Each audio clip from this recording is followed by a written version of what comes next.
Um, Isabel Black is, to me, what truth looks like. Isabel Black, for me, is what vulnerability looks like. Isabella Black, for me, is what life looks like.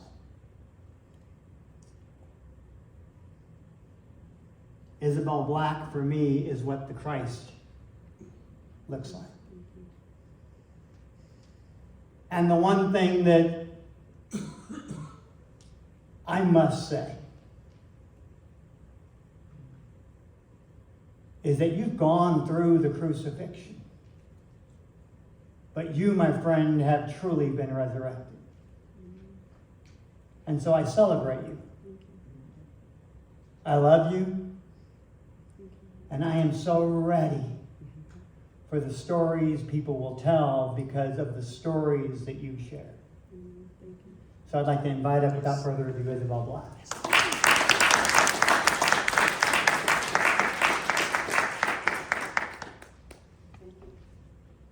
Thank you, Reverend.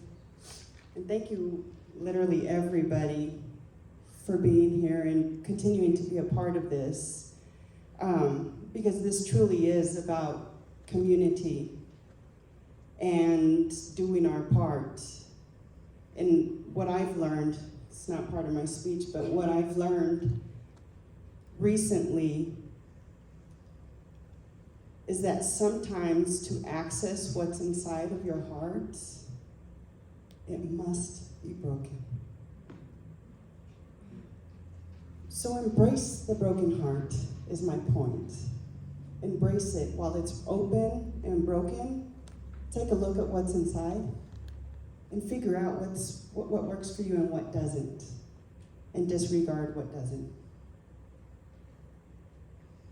Today I'm here to share with you all that new beginnings are not only necessary and unavoidable, they're crucial for a new season of blessings to arrive. So don't avoid them, embrace them, and as a matter of fact, create them. Raise your hand if you have had a new beginning in your life. Whether it was caused to you or caused by you. Personally, I'm no stranger to new beginnings. Matter of fact, I used to shame myself over and over for having to continuously start over.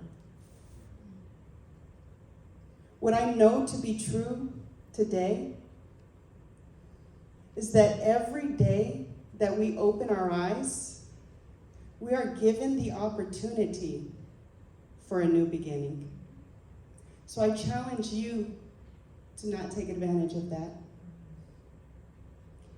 I choose to declare newly daily, so I never show up the same person. I'm always striving to be better. And I remind myself that intentional living, it's a life practice, and it's never a perfect. So don't be too hard on yourselves. Has anyone in the room had the opportunity to live like you were dying? Well, that's an experience I never imagined I would have. In 2020, I received those dreaded words, "You have cancer." See, with my intentional journey that I started November 2017, I decided to start doing life on purpose, with purpose. With each new year, I would dedicate a focus word so that I would be intentional on that specifically and work to be better on that word. In 2020, my word was health, because I had very bad habits of going to the doctor, period. But especially not going to get checkups. The way I grew up, we only went to the doctor if we needed a surgery or we were basically dying. So although I had set my intentions at the beginning of the year to focus on my health, I was struggling to convince myself that I needed to go to the doctor for a checkup because I felt fine. But in April of 2020, I started experiencing pelvic pain and what felt like bladder infections over and over. I was in my doctor's office 3 times in 2 months. It had been 5 years since she had seen me. And every time she saw me, it was for pelvic pain. The 4th time it came back, I received that nudge within, or that voice that speaks to you, saying, just go ahead and schedule that yearly checkup exam that you promised yourself you would give yourself. It was at my routine checkup that my doctor suggested a routine mammogram because I was now in my 40s. The day of that appointment, I remember sitting in the waiting room, filling out the paperwork, proud of myself for being there. I was going to check this off of my list. Little did I know, that was the first day of a new beginning for me. I had had my lump in my left breast for 11 years. I was told it was of no concern in my late 20s, and so I never concerned myself about it. But as the radiology doctor looked at the sonogram screen while examining me, he mentioned, I am very concerned about what has been brewing up in your body for 11 years. It was in that moment I thought of that pelvic pain I had been dealing with for the past 8 years and was experiencing that day while at that appointment. I did feel a little bit of fear that day. I experienced this warm feeling just flow through my body that I had never experienced before. How many people in here have endured so much pain in life that physical pain sometimes just gets classified as a part of life? I lived with pain for years and not once considered myself sick. I asked my doctor if we can get some imaging on my pelvic area as well to make sure everything was okay. It was then that we found out I was full of cysts and tumors. One the size of a cantaloupe, just lying on my bladder. That was the pain I had been feeling.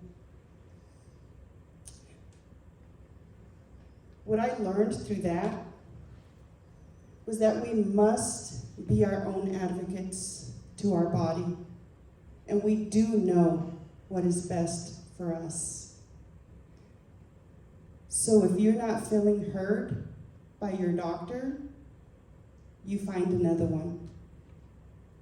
And don't be like me and just label yourself a hypochondriac.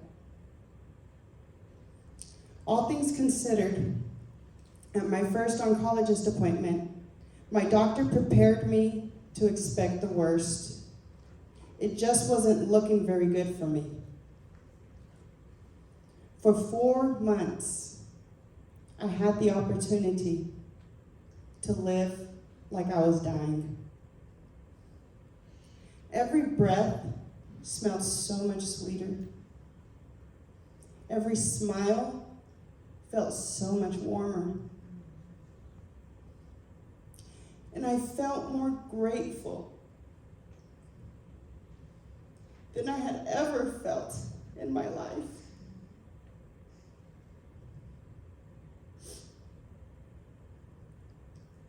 My surroundings hadn't changed. My family was still broken and creating new cycles while still entangled in old ones. And a new generation of chaos was growing, and it was growing fast in my family. And I couldn't do anything but thank God. I was thankful He allowed me to raise my kids before facing this battle within my body. I was thankful I had an opportunity to live intentional and start building better relationships with Him and His people before this new journey. I was thankful I had lost my job earlier that year and was able to have lots of time with just me and Him. Most of all, I was tired. And if this was the end of my road, I had joy in that as well.